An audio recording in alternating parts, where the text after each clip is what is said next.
룻기서 2장 1절로 7절 말씀을 통해서 이삭 죽는 룻이라고 하는 제목으로 하나님 말씀 증거하겠습니다. 이 룻기서를 우리가 자세히 살펴보면 룻이라고 하는 한 여인이 등장을 하는데, 이 여인의 전반부의 인생은 참 고통과 괴로움과 눈물의 인생입니다. 결혼하고 나서 얼마 안 돼서 자기의 시아버지가 돌아가십니다. 그리고 자기 남편도 죽더니 자기의 시동생도 죽습니다. 그러니까 다 주변에 있는 사람들이 죽는 거예요. 과부 3명만 남습니다. 주변이 온통 죽어버리는 그런 고통, 괴로움, 눈물, 외롭게 되는 삶, 가난한 삶, 이것이 그의 인생의 전반부입니다. 근데 놀라운 것은 그의 인생의 후반부가 되면 참 소망의 여인이요, 축복의 여인이요, 모든 사람들이 다 존경하고 모든 사람들이 다 기뻐하는 감사의 여인으로 바뀌어지고, 뿐만 아니라 다윗의 가문을 여는 이스라엘 땅에서 가장 명망받은 가장 좋은 가문의 며느리가 되고 또 아내가 되는 그런 축복의 여인으로 바뀌어지는 모습을 우리가 보게 됩니다. 우리의 인생도 마찬가지입니다. 우리의 지금까지 살았던 전반부가 고통과 눈물과 괴로움이라 할지라도 우리의 인생은 넉넉하게 바뀌어질 수 있게 되는 줄 믿습니다. 그래서 우리의 삶이 바뀌어지는 것, 이것이 얼마나 귀한 일인지 몰라요. 여러분, 전반부에 우리가 운동경기에서도 마찬가지지만 전반부에 우리가 여러 가지 축구할 때 골을 먹었다고 합시다. 그게 상관없어요. 후반부에 더 잘해서 더 많은 골을 넣으면 결국 이기는 거예요. 인생은 후반부에 결정나는 것입니다.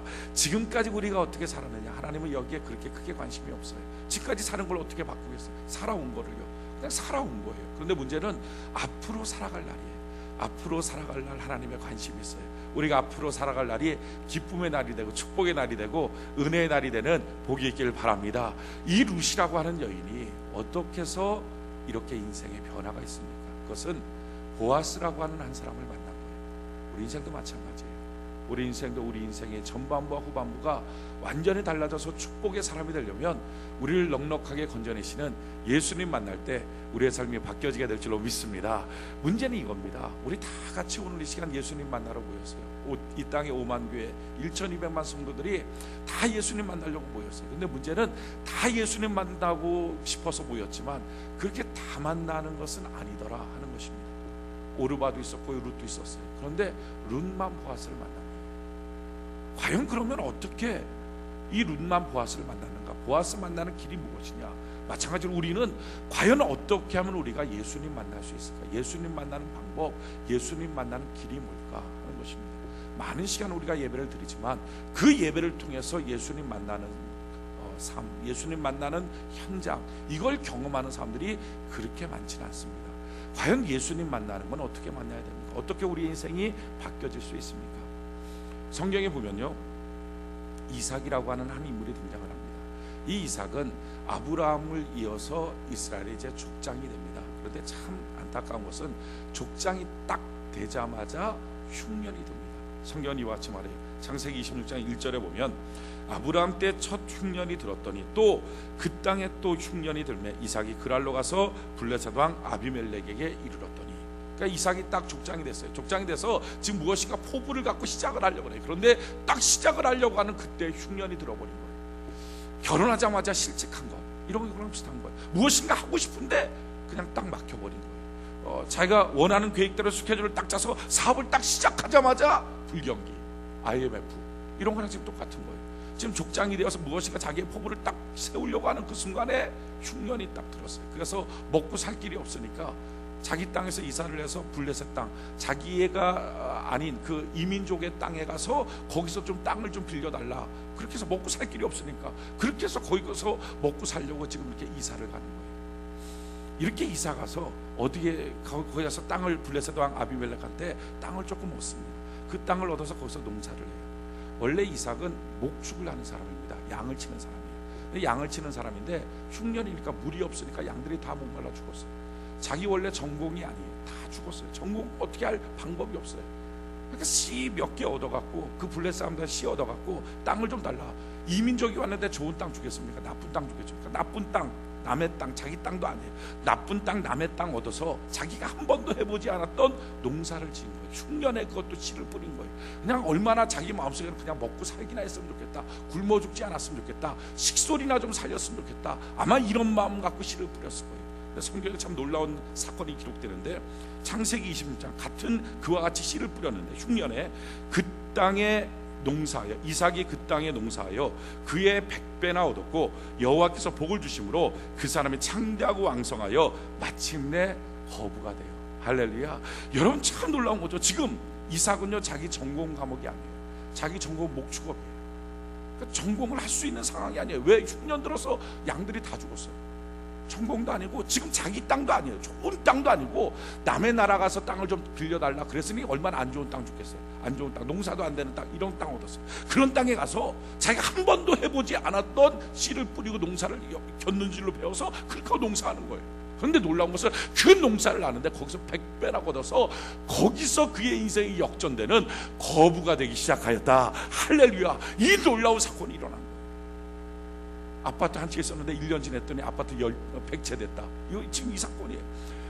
100만 원 월급 받는 사람이 1년 지났더니 1억 월급 받는 사람으로 바뀌어졌다. 이런 놀라운 사건이 생기는 거예요. 얼마나 놀라운 이런, 그것도 흉년 때, 안 되는 때, 자기 전공도 아닌 것, 남의 땅에 가서 빌붙어서 있는데 이런 놀라운 복을 받고 그것을 기반으로 거부가 됐어요. 어떻게 해서 이런 일들이 생겼습니까? 성경 그 핵심적인 이유를 이렇게 말해요. 이삭이 그 땅에서 농사하여 그의 해에 100배나 얻었고 여호와께서 복을 주심으로 그 사람이 창대하고 왕성하여 마침내 거부가 돼요. 핵심이 뭡니까? 여호와께서 그에게 복을 주심으로. 할렐루야. 하나님을 만나면 자기 전공이 아니라도 돼요. 하나님을 만나면 자기가 흉년에 따라도 상관없어요. 남의 땅, 안 좋은 땅 상관없어요. 경기 여건 다 상관없어요. 하나님 만나면, 인생에 하나님의 복을 받으면 인생이 역전되게 될 줄로 믿습니다. 그러기에 내 인생의 전반부가 어떻게 했던 상관없이 내 인생의 후반부를 복되게 살려면, 지금부터 참 은혜의 삶, 거부의 삶, 축복의 삶을 살려면 하나님 만나면 되는 줄로 믿습니다. 근데 문제는 이 이삭이 어떻게 하나님 만났느냐 하는 거예요. 두 가지 이유가 있어요. 하나님 만난 첫 번째 이유는 이겁니다.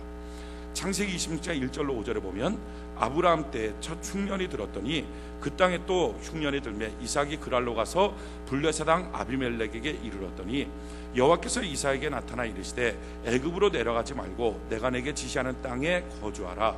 이 땅에 거류하면 내가 너와 함께 있어 내게 복을 주고 내가 이 모든 땅을 너와 내 자손에게 주리라.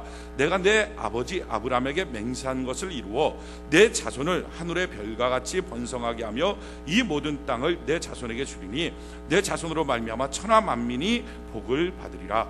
이는 아브라함이 내 말을 순종하고 내 명령과 내 계명과 내 율례와 내 법도를 지키었음이라 하시니라. 자 보십시오. 지금 이삭이 내려가는데 하나님이 딱 나타났어요. 그래서 더 이상 내려가지 마라. 여기 있어라. 그리고 여기서 거해. 여기서 씨 뿌려. 내가 너를 복 줄 거야. 이 땅을 다 너 땅 만들어 줄 거야. 지금 너가 새들어 있지 아니야. 너가 주인 되게 만들어 줄 거야. 내가 어마어마한 복을 줄 거야. 그러니까 두려워하지 말고 겁내지 말고 여기서 잘 있어. 여기서 뿌리 내려.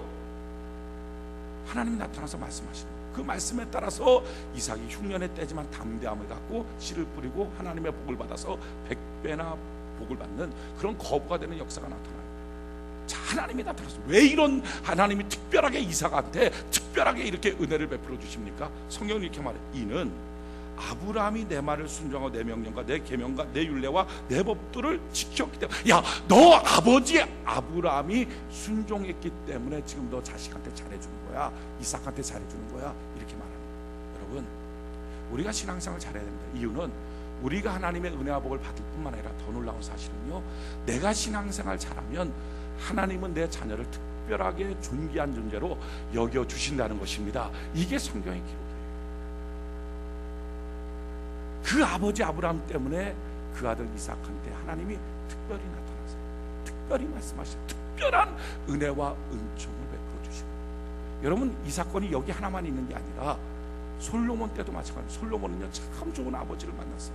참 좋은 아버지 다윗을 만난 거예요. 그래서 그 다윗을 통해서 참 좋은 믿음의 어떤 유산도 받았고요, 또 나라도 든실하게 세워져서 솔로몬이 왕이 됐을 때는 최고의 부요를 갖는 그런 왕이 됐습니다. 그런데 이 솔로몬이 그 어마어마한 부요를 갖고 있었는데 순간적으로 교만해서 방탕했어요. 이방의 여인들을 다 데리고 가요. 그래갖고 그 여인들과 결혼하고 난 다음에는 심지어는 그 여인들이 이방 여인들이 갖고 왔던 그 신상 앞에 가서 신당에 들어가서 절을 해. 우상 숭배하는. 하나님이 눈뜨고 볼 수가 없어. 야, 내가 너를 왕으로 세워서 이 나라를 잘 하나님께로 그 순종하는 나라로 만들려고 내가 너를 세웠는데 너가 지금 이방 신들 앞에 가서 우상 숭배하냐? 내가 너를 당장에 죽여버리리라. 하나님이 아주 결심을 했어요. 그리고 하나님이 이렇게 말하는 거예요. 열왕기상 11장 10절에 보니까 이 일에 대하여 명령하사 다른 신을 따르지 말라 하셨으나 그가 여호와의 명령을 지키지 아니하였으므로 여호와께서 솔로몬에게 말씀하시되 내가 이런 일을 하였고 또 내가 내 언약과 내가 내게 명한 법도를 지키지 아니하였으니 내가 반드시 이 나라를 내게서 빼앗아 내 신하에게 주리라.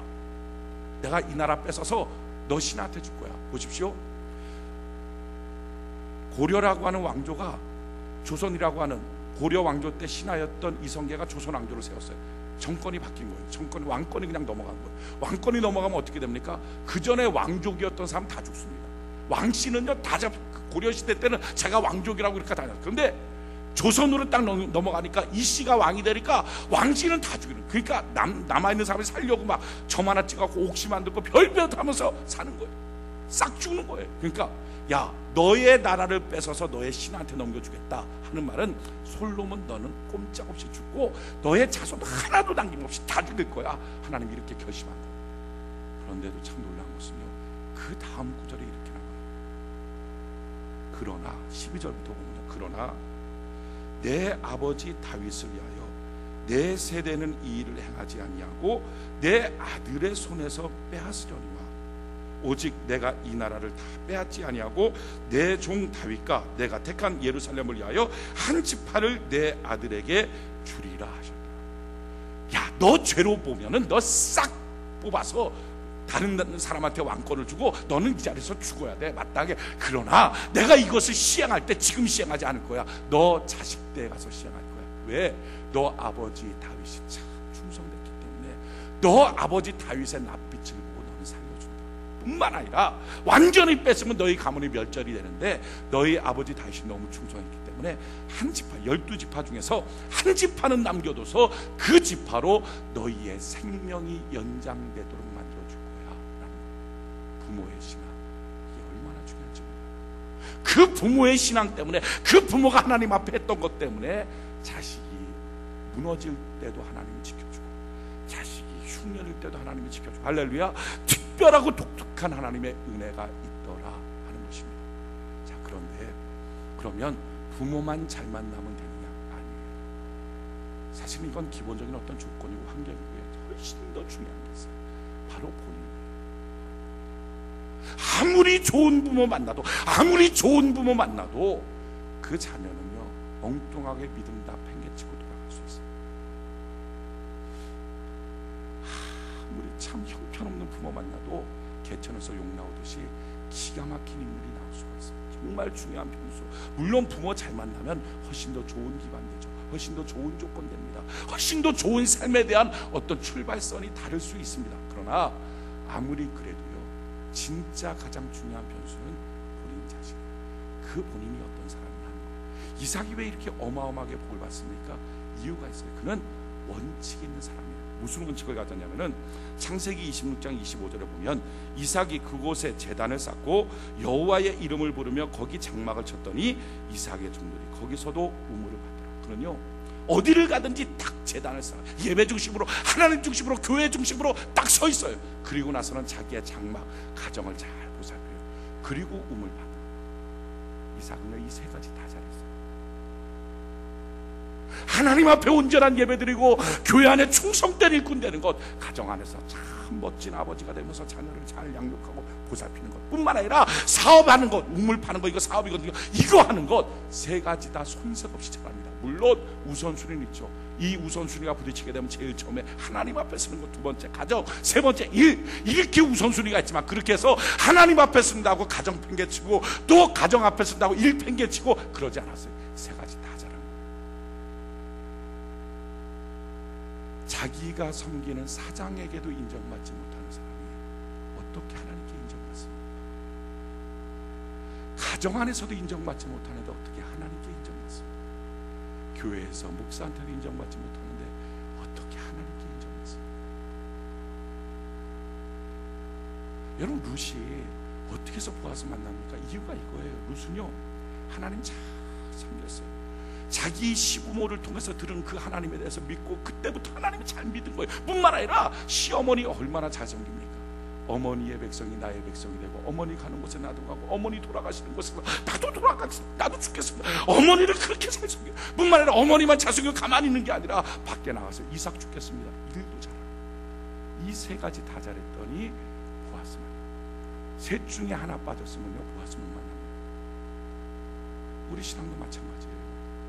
하나님 만나는 방법이 뭡니까? 뭐 교회에서 열심히 한다고 가정 팽개치고, 이거 뭔가 신앙에 구멍이 있는 거예요.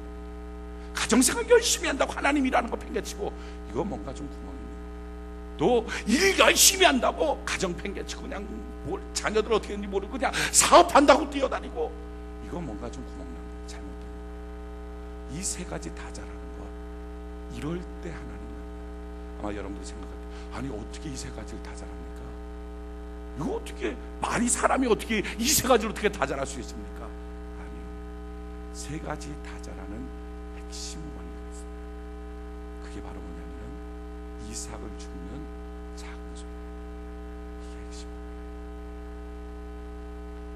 이삭 죽는 거, 그 땅에 떨어져 있는 이삭, 그거 자기 광주에다가 하나씩 주워놓은, 그거 뭐 얼마나 되겠어요? 그 작은 거, 그거 별로 안 되는 거예요. 근데 그거 이삭하다가 발견하면 죽고, 너무 기뻐하면서 또 죽고. 이삭 죽는 이 작은 소리. 사람들은요 이런 생각, 내가 큰 데 가서 큰 일을 하고 대박을 쳐야 그래야 내 인생이 화려하고 성공적이지. 아니에요.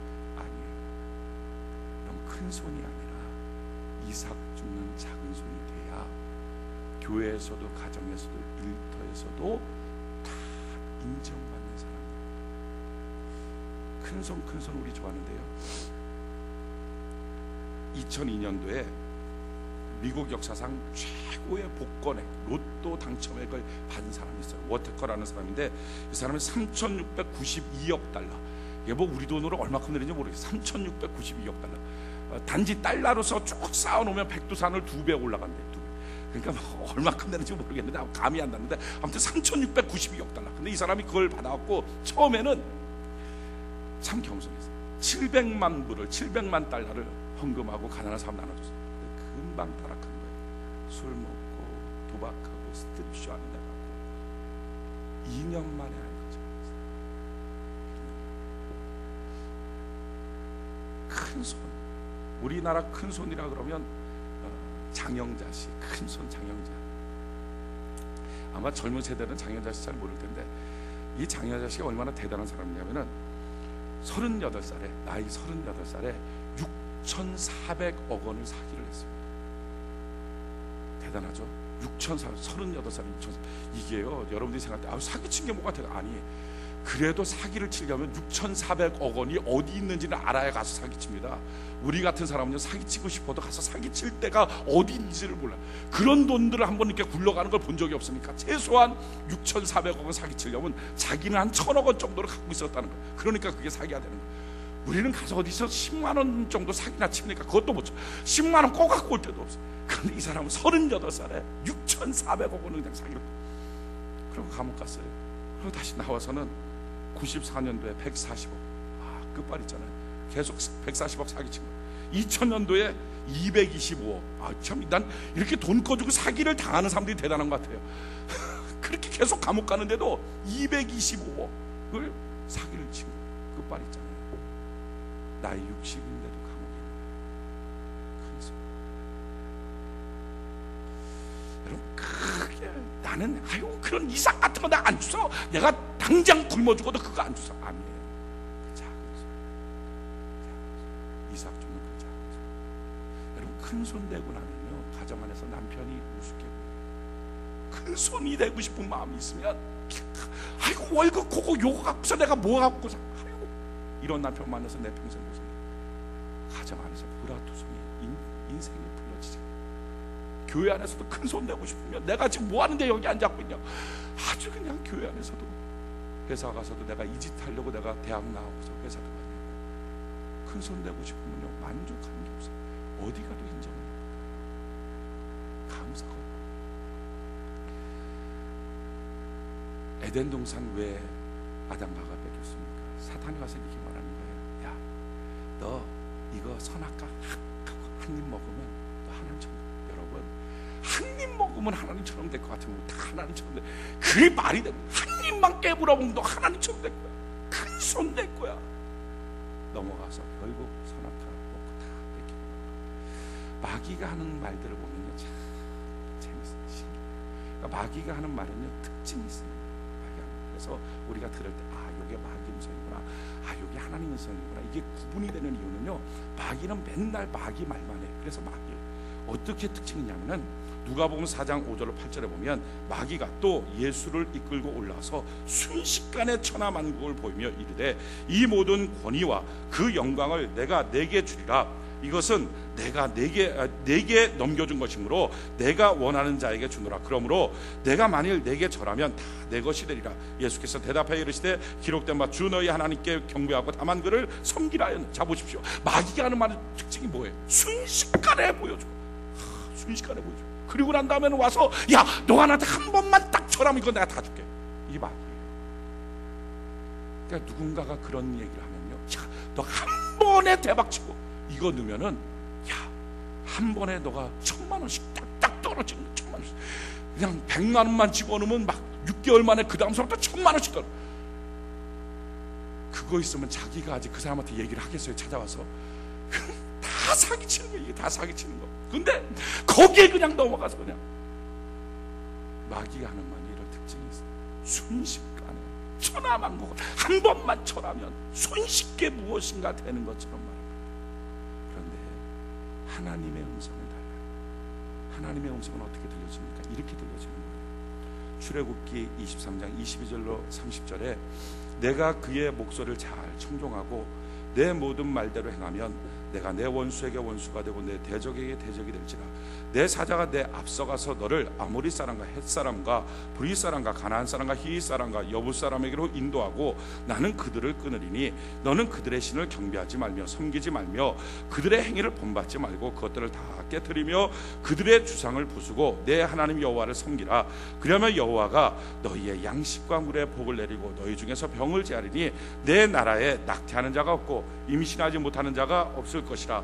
내가 너의 날수를 채우리라. 내가 내 위엄을 내 앞서 보내어 내가 이를 곳에 모든 백성을 물리치고 내 모든 원수들이 내게 등을 돌려 도망하게 할 것이며 내가 왕벌을 내 앞서 보내리니 그 벌이 히위 족속과 가나안 족속과 헷 족속과 내 앞에 쫓아내리라. 그러나 그 땅이 황폐하게 되므로 들짐승이 번성하여 너희를 해할까 하여 1년 안에는 그들을 내 앞에서 쫓아내지 아니하고 내가 번성하여 그 땅을 기업으로 얻을 때까지 내가 그들을 내 앞에서 조금씩 쫓아내리라.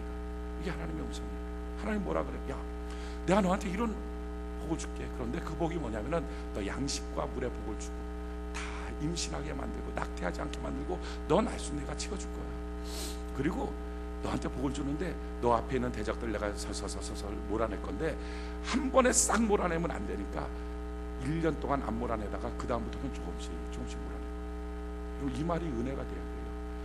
이 말, 아이고 지금도 죽겠는데 무슨 1년 동안 아무 일 없다가 1년 후에 그것도 조금씩 이게 무슨 말이 됩니까? 하다가 사단 욕에 빠져. 사단은 뭐라 그래? 순식간에 한 번만 절하면 그냥 싹. 대박 큰 손. 많은 사람들이 이런 대박 큰 손에 빠져서 가정생활도 등한시하고 맨날 누워서 뒹굴뒹굴. 엄마가 와서 야 너 뭐하는 거야? 아니 기다려봐. 한 번만 맞으면 돼. 인천에 배 들어오면 돼. 이 엉뚱한 소리 해야 되고 결국 안 그. 회사에서도 그냥 내가 이거 하러 다니냐고. 조금만 수틀리면 사표내고 조금만 수틀리면 사표내고. 거기서 인정받지 못하니까 하나님 만나지 못하고 인생에 새로운 역사가 나타나지 않아요. 교회에서도 마찬가지고. 예수님 만왕의 왕 만주의 주가 이 땅에 오셔서 하셨던 일이 복수입니다. 그게 하나님의 방법이에요. 베드로가 고기 낚고 있을 때 주님이 불렀어요. 사도 바울이 천막 짓고 있을 때 주님이 불렀어요. 다윗이 양 몇 마리 짓고 있을 때 주님이 불렀어요. 주님 만나고 주님 불렀던 사람들은 큰 손들이, 우리 안에 있는 큰 손에 대한 어떤 욕망들, 이게 마귀가 와서 걸고 있는 고리 중에 한 가지. 한 번에 큰일, 한 번에 큰 대박, 한 번에 큰 곳, 큰 것, 큰 건수 없나. 이게 마귀가 와서 나를 다 걸어오는 거예요. 그러면 교회 나오는 게 왜 축복입니까? 교회 나오면 참 감사합니다. 교회 나오면 큰 게 없어요. 다 작은 거. 교회 나와서 뭐 봉사한다. 내가 하나님 앞에 나의 몸을 드리면 내가 주님 앞에 그 감사로 봉사합니다 하고 교회에 나와서 봉사해요. 근데 그 봉사가 뭐예요? 주방 봉사팀, 설거지하고 있는 거, 설거지하고 있는 거, 뭐 또 안내팀, 이쪽으로 오십시오. 이거 하는 거 이쪽으로 오십시오. 주차 관리팀, 차 오면 차 막 쓰십시오.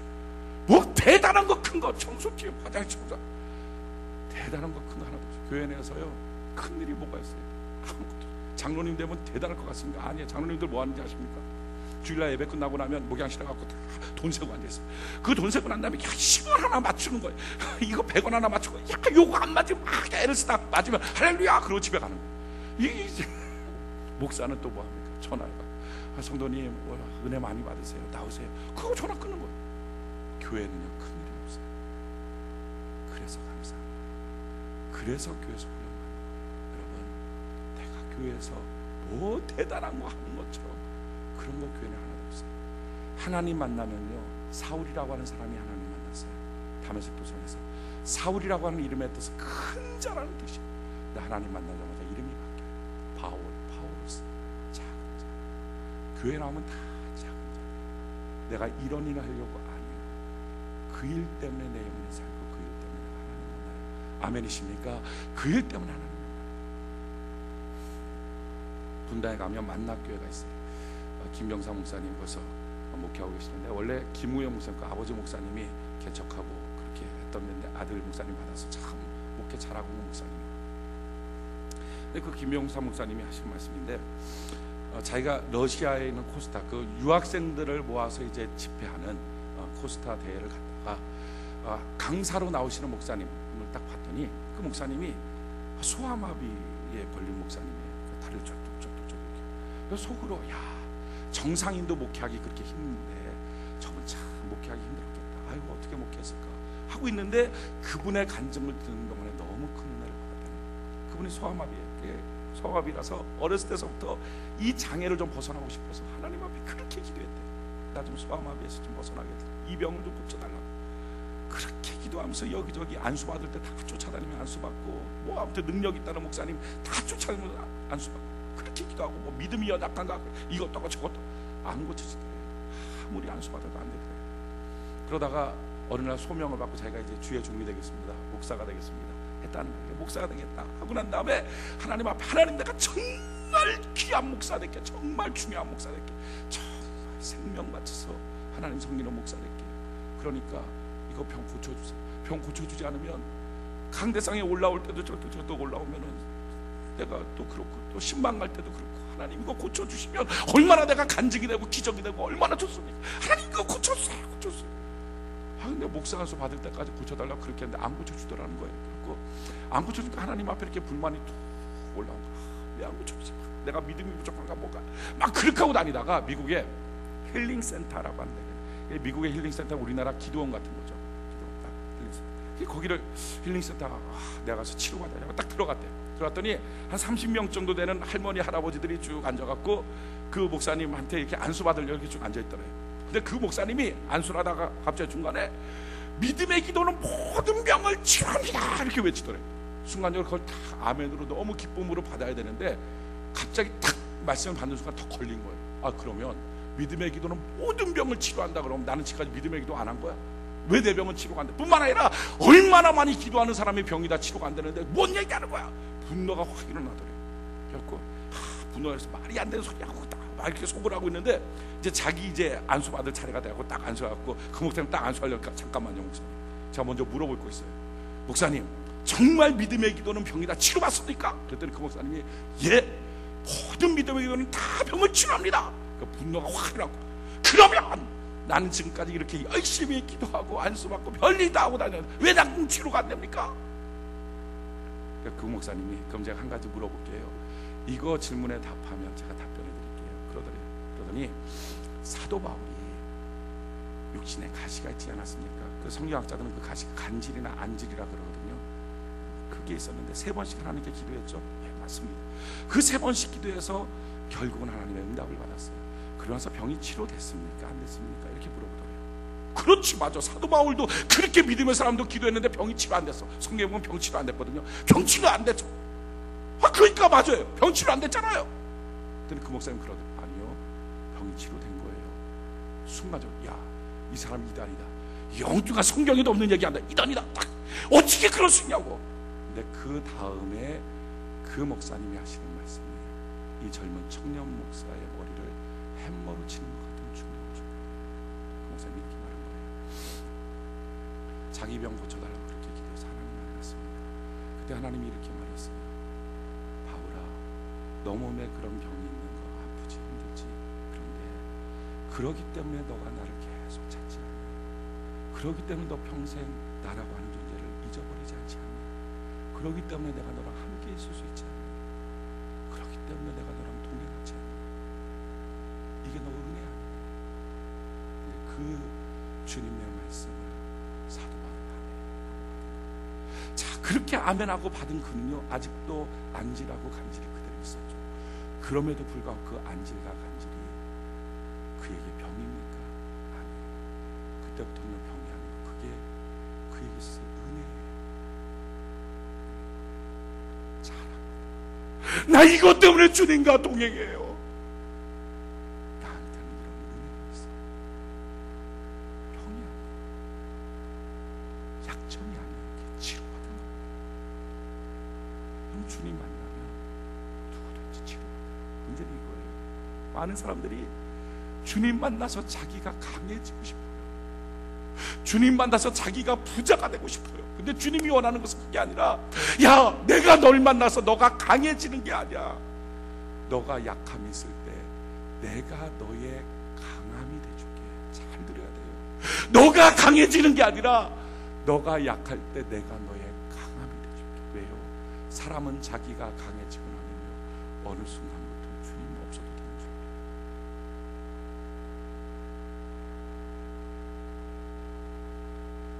너가 가난하지, 내가 너의 부요가 돼줄게. 이게 축복이지요. 그게 아니라 내가 부자가 되고 나면 주머니에 돈이 있거든요. 사업이 좀 되거든요. 그러니까 그 돈 갖고 이것 따고 저것 따고 결국 술 먹고 방탕할 돈까지 생기고 나면 그게 그 인생의 저주예요. 사람들은 자기가 부자 되고 싶어요. 자기가 강해지고 싶어요. 자기가 높아지고 싶어요. 낮은 나, 연약한 나, 부족한 나, 주님이 강함이 되고 주님이 부자가 되고 주님이 내게 명예가 되고 영광이 되면, 그래서 나는 주님밖에 없어요, 주님이 꼭 있어야 돼요 하고 살면 그 평생에 주님과 동행하는 복된 사람들이 됩니다. 누구든지 주님 만나면 인생이 바뀌어요. 누구든지 주님 만나면 병은 치료받아요. 누구든지 주님 만나면 부욕해 돼요. 아멘이십니까? 그런데 문제는요, 자기가 부자가 되고 싶으니까, 자기가 큰 손 되고 싶으니까 부유하신 주님 내 곁에 있는데도 감사하는 거예요. 싫은 거예요. 그거 싫다.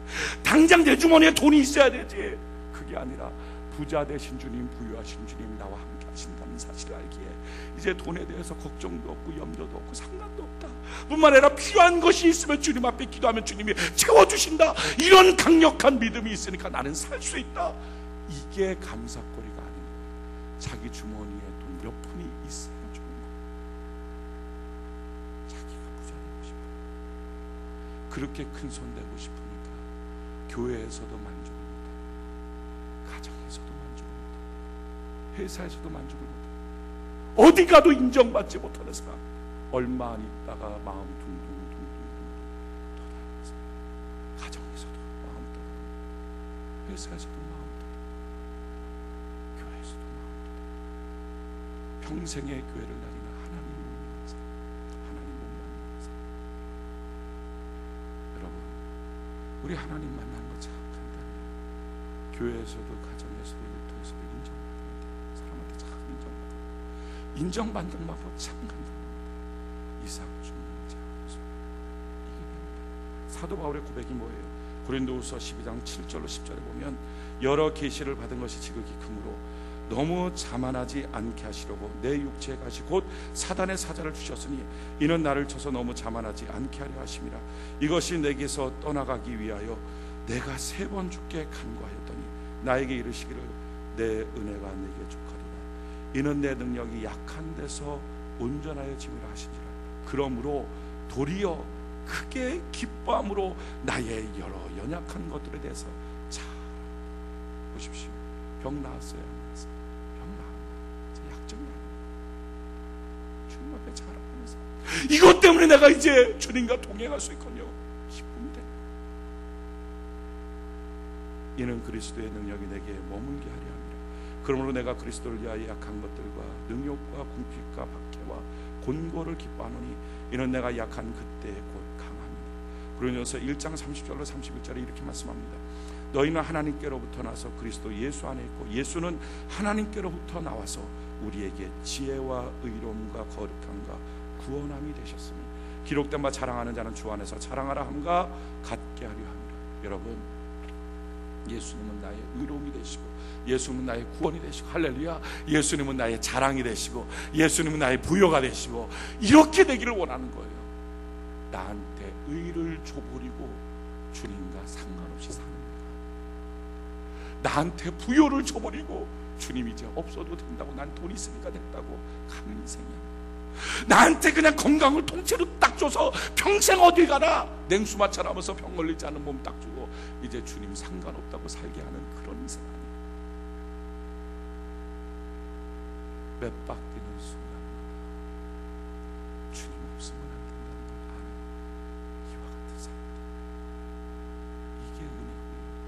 그렇게 살기로 작정하는 그 사람이 가정 안에서도 얼마나 감사해요. 가정 안에 그 작은 소리, 교회에서도 얼마나 기쁘고 감사해요. 나 같은 사람.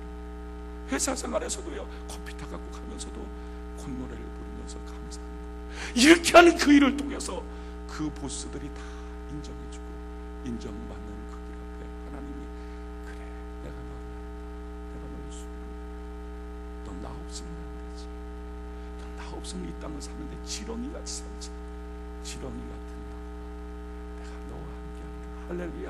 그때부터 하나님이 동행하는 나의 연약함이 주님이 강함이 함께함으로 강력한 자, 세상이 감히 도전하지 없는 재물과 영과 생명의 사람이 됩니다.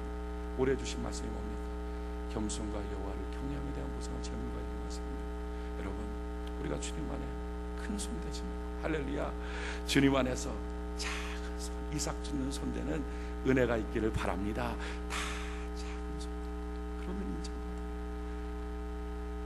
남편들이 회사 갔다 집에 들어오면서 아내 있을 때 다 갖고 양말을 집어던지고, 아 피곤해, 밥 갖고 와. 그럼 밥 주지 말아요. 무슨 세상 천지에 자기가 최고 큰일하고 온 거죠. 아니, 집에 가서 보고 싶다. 오늘 저녁 메뉴 뭐야? 맛있겠다.